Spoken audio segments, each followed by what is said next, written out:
begadang adalah keadaan di mana seseorang berjaga tidak tidur sampai larut malam. Dalam hal ini, jam tidurnya kurang dari 6 jam. Banyak hal negatif yang dapat muncul akibat kurang tidur, baik kerugian fisik ataupun psikis. Orang yang begadang baru bangun pada siang hari, bukan pagi hari. Kebiasaan semacam itu harus dihindari karena dengan bangun pagi, Anda akan merasa lebih segar dan siap beraktivitas. Biasanya ada beberapa faktor yang menyebabkan seseorang harus begadang. Di antaranya karena tuntutan pekerjaan. Kalau sudah begini, pertanyaan yang sering muncul dalam benak kita adalah bagaimana cara meminimalisasi dampaknya? Temukan solusinya dalam pembahasan berikut. Nah, itulah kenapa ada lagunya Begadang Jangan Begadang. Nah, kenapa? Karena nggak ada manfaatnya. Tapi benar atau tidak, sudah hadir bersama kita Dr. Abdul Wahid, spesialis saraf. Siang, Dok. Nah, Dr. Abdul Wahid, ini sebetulnya yang dikatakan begadang ini apa? Dan apa kriterianya, Dok? Oke, jadi begadang itu bahasa awam, di mana artinya tidurnya kurang. Iya. Karena pada laporan banyak kasus, kalau tidur yang umum untuk manusia dewasa normal itu adalah 6-8 jam. 6-8 jam. 6-8 jam sehari. Jam tidur yang ideal. Iya, betul. Iya. Nah, kalau misalnya kurang dari 6 jam, itu nanti banyak efeknya. Oke, kalau kurang dari 6 jam, itu dampak langsungnya apa, Dok? Iya, kalau misalnya kurang dari 6 jam, kalau cuma sekali-sekali sih sebenarnya nggak terlalu berefek ya. Paling efeknya adalah besoknya semacam balas dendam gitu. Jadi tidurnya lebih berkepanjangan. Tapi kalau keseringan, nah itu merusak namanya siklus atau irama sirkadian, irama tubuh. Jadi Tuhan itu udah menciptakan tubuh kita ada iramanya. Kalau malam seperti apa, kalau siang seperti apa. Kalau malam itu memang harusnya kita tidur, istirahat. Kalau siang kita beraktivitas. Yang mana itu stimulasinya dari cahaya.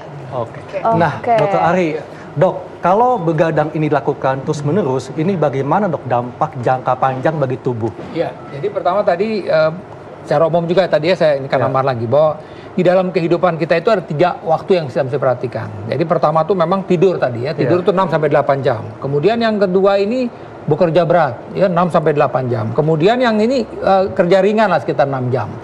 Nah, yang jadi begadang tadi itu kan yang waktu tidur kita itu kita tetap melek. Ya kan? Tetap melek tadi dihubungkan dengan irama sirkadian. Yang paling terganggu, salah satu yang paling terganggu adalah daya tahan tubuh kita. Nah, kalau kita bicara soal terjadinya suatu infeksi, ini lagi musimnya difteri sekarang misalnya ya, atau demam berdarah, mungkin sebentar lagi habis hujan nanti demam berdarah, itu 3 hal orang kenapa terkena infeksi tersebut. Pertama, daya tahan tubuh turun, ya kan, kemudian faktor lingkungan dan kumannya. Daya tahan tubuh turun ini dipengaruhi oleh tadi, salah satunya tidur tadi. Jadi kalau tidur kita kurang, ini pasti akan kena dulu daya tahan tubuh, karena memang pada saat malam 6 jam 8 jam kita mesti istirahat. Nah, pada saat istirahat itulah tubuh itu melakukan regenerasi di dalam tubuh kita itu tadi ya. Jadi tadi irama sirkadian ada hormon yang meningkat dan segala macam, dan dalam kondisi tersebut memang kita mestinya beristirahat agar terjadi regenerasi tubuh, dan tadi termasuk juga daya tahan tubuh juga tetap baik gitu loh. Dan organ tubuh pun istirahat, Dok ya, dan detoksifikasi juga. Oke, Mbak Jill. Nggak, karena ini menarik banget karena dengan kerjaan aku syuting, begadang itu kayaknya udah jadi temen ya gitu. Jadi kadang-kadang kita bisa selesai syuting itu di atas jam tidur gitu. Nah, memang walaupun besoknya contoh umpamanya hari ini aku tidur jam 2 pagi, besoknya mungkin aku bisa bangun sekitar jam 10 pagi. Tapi kan jam 2 pagi itu kan bukan waktu yang tepat untuk tidur gitu loh, Dok. Dan sebenarnya itu akan ada efek gak sih ke badan kita? Kalau terlalu lama, misalnya itu dilakukan sering 6 bulan, biasanya kita bilangnya kronis itu 6 bulan. 6 bulan dalam waktu terus-menerus, itu bisa berdampak sih. Dampaknya bisa gangguan hormonal, bisa gangguan kulitnya jadi kurang fresh. Kan wanita kan pengennya kulitnya fresh, cantik. Terus juga kalau untuk saraf sendiri, gangguan otak itu memorinya juga Mudah lupa dok ya. Gitu ya. Iya, makanya kalau kita belajar itu jangan digeber sampai besok paginya mau ujian juga. Nah itu salah, itu kita harus tidur dulu supaya memori kita nanti baru balik gitu. Nanti nggak boleh malah lebih diforsir ya, Dok, ya? bagus. Oke, berarti maksud aku bukan cuma 6 sampai 8 jamnya, tapi waktu tidurnya itu sendiri yang tidak merusak ritme dari apa tadi yang dokter jelasin? Sirkadian. Iya, sirkadian Iya. itu sendiri ya. Berarti jamnya pun mesti jam yang memang Iya. jamnya istirahat ya dok ya, Betul. bukannya yang udah tidurnya pagi walaupun kita tidurnya 8 jam, tetap aja berarti itu nggak sehat dong ya. Ya, jadi paling nggak curi-curi waktu kalau Ini terpaksa. penting banget nih. Nah, betul Ali. Dok, ini kan biasanya nih ya kalau kita begadang pasti kan besoknya tuh laporan. Iya, betul. Sehingga kalau kita lakukan terus-menerus bisa meningkatkan nafsu makan dan obesitas. Ini benar dok ya? Ya, jadi gini, memang di dalam tadi yang irama sirkadian dalam tubuh kita itu, biasanya tuh jam-jam 1, jam 2 itu asam lambung akan meningkat. Jadi memang cenderung kita tuh lapar nih. Kalau kita tidur kan kita tidur, udah apa yang mau dimakan. Nah, biasanya jam-jam 1 kita makan tuh. Ya, padahal kita kan malam juga udah makan nih, jam 8 udah makan, jam 1 makan lagi.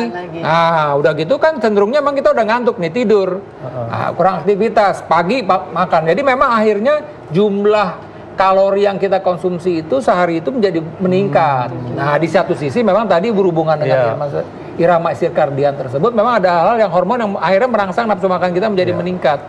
Coba aja kita lihat ya, kalau yang namanya begadang jarang yang bengong aja gitu. Pasti mie makan, ya, dok, ya. pasti ada aja yang ngemil, iya. Nonton bola ngemil kacang, pasti minum gitu. soda.